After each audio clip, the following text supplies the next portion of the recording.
Selamat berjumpa kembali dalam kegiatan belajar IPA. Kita masih membahas materi tentang penerapan bioteknologi di berbagai bidang, yaitu bidang yang keempat, bidang kesehatan. Jadi bioteknologi di bidang kesehatan. Ini dalam pembuatan vaksin, antibiotik, dan lain sebagainya. Kita bahas yang pertama adalah antibiotik. Antibiotik adalah senyawa yang dapat menghambat pertumbuhan organisme lain, dalam hal ini bakteri. Antibiotik pertama kali dibuat oleh Alexander Fleming yang diberi nama penisilin. Penisilin ini dibuat oleh Alexander Fleming pada tahun 1928 dari bakteri Penicillium notatum dan Penicillium chrysogenum. Sejak saat itulah para ahli kemudian menciptakan antibiotik yang lain dari mikroorganisme tersebut, dari mikroorganisme. Yang kedua adalah streptomycin. Ini dibuat dari bakteri Streptomyces griseus.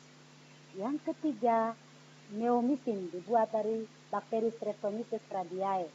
Yang berikut tetracycline dibuat dari Streptomyces aureofaciens. Dan yang terakhir bacitracin dibuat dari bakteri Bacillus leishmaniformis. Yang kedua adalah insulin sintesis atau humulin. Insulin sintesis ini untuk membantu penderita diabetes mellitus atau penderita penyakit kencing manis atau gula darah. Diabetes mellitus ada dua tipe, yaitu diabetes mellitus tipe 1. Ini disebabkan oleh kerusakan sel-sel pankreas sehingga hormon insulin tidak dapat diproduksi. Maka penderita diabetes mellitus tipe 1 ini harus dibantu dengan hormon insulin sintesis atau sintesis insulin buatan.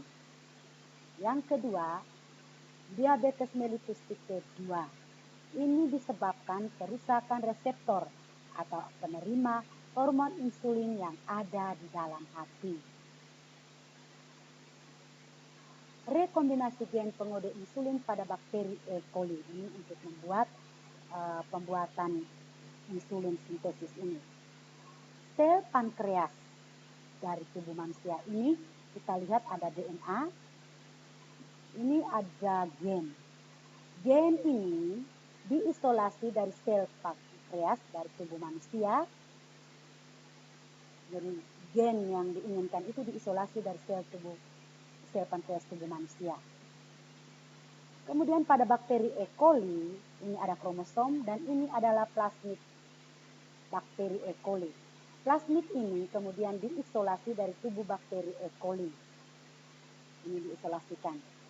Ke dalam plasmid E. coli dimasukkan gen yang diinginkan yang telah kita ambil dari sel pankreas tubuh manusia tadi, kita masukkan atau kita sisipkan sehingga menghasilkan ini plasmid rekombinan yang sudah ada gen yang kita inginkan tadi.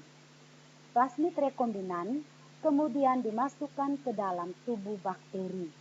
Maka bakteri menjadi bakteri rekombinan. Bakteri rekombinan, ini sel-sel bakteri kemudian memperbanyak dirinya menjadi klon bakteri rekombinan. Klon bakteri rekombinan. Klon bakteri rekombinan ini kemudian dimurnikan dan dikemas menjadi hormon insulin yang siap diberikan kepada penderita diabetes mellitus tipe 1. Yang ketiga, vaksin. Vaksin adalah virus atau bakteri yang dilemahkan atau merupakan bagian kecil dari tubuh virus atau bakteri. Vaksinasi adalah proses untuk meningkatkan daya kekebalan tubuh seseorang dengan cara menyuntikkan atau memasukkan vaksin ke dalam tubuh seseorang. Sehingga tubuh seseorang yang mendapat vaksin itu menjadi kebal terhadap serangan penyakit yang diakibatkan oleh virus atau bakteri. Vaksin tadi dibuat dari virus atau bakteri. Nah, pada permukaan luar tubuh virus atau bakteri dihasilkan protein khusus. Protein khusus di permukaan luar tubuh virus dan bakteri ini kemudian disuntikkan ke dalam tubuh manusia. Maka sel darah putih dalam hal ini limfosit B kemudian menerima dan mereaksi protein khusus itu. Sehingga limfosit B kemudian membelah diri menjadi dua, yaitu menjadi sel plasma dan sel memori. Sel plasma ini untuk menghasilkan antibodi, sedangkan sel memori ini untuk mengikat antibodi demi menangkal virus dan bakteri. Nah, para ahli kemudian menciptakan vaksin-vaksin yang lain dengan cara mengisolasi gen yang mengode protein dari tubuh virus atau bakteri. Gen yang mengode protein dari tubuh virus atau bakteri yang diisolasikan tadi dimasukkan atau disuntikkan ke dalam sel-sel jamur Saccharomyces. Maka sel-sel jamur Saccharomyces akan berkembang biak atau bereproduksi menghasilkan protein yang sama dengan protein yang dihasilkan di permukaan luar dari tubuh virus atau bakteri. Protein ini kemudian dimasukkan atau disuntikkan ke dalam tubuh manusia. Maka sel darah putih yaitu sel limfosit B kemudian mereaksi protein tersebut dan memproduksi antibodi.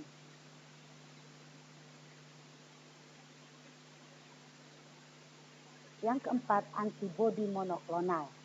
Antibodi monoklonal yaitu antibodi yang spesifik untuk satu jenis antigen yang dihasilkan dari satu jenis sel limfosit B hasil cloning dari sel induk.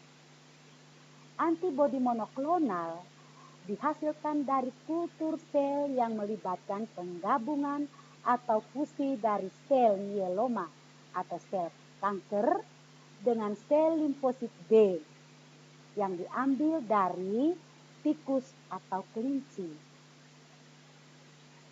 Berikut. Bagaimana prosedur pembentukan antibodi monoklonal ini? Nah, ini kita ambil contoh tikus. Tikus ini diberi imunisasi. Jadi disuntikan dengan antigen. Maka tubuh tikus mereaksi antigen yang disuntikan ke dalam tubuhnya itu. Sehingga limfosit B nanti akan membentuk antibodi. Antibodi. Sel limfosit B yang sudah mengandung antibodi ini kemudian kita ambil dan digabungkan dengan sel mieloma atau sel tumor. Gabungkan maka menghasilkan sel hibridoma. Sel hibridoma yang dihasilkan dari penggabungan sel limfosit B dan sel mieloma ini kemudian diseleksi dan dibuat kultur sel hibridoma. Kultur sel hibridoma kemudian dimurnikan sehingga menghasilkan monoklonal antibodi. Nah, monoklonal antibodi ini yang siap digunakan. Semoga penjelasan ini bermanfaat. Jika berkenan di hati, berikan like, comment, and subscribe. Terima kasih atas perhatiannya.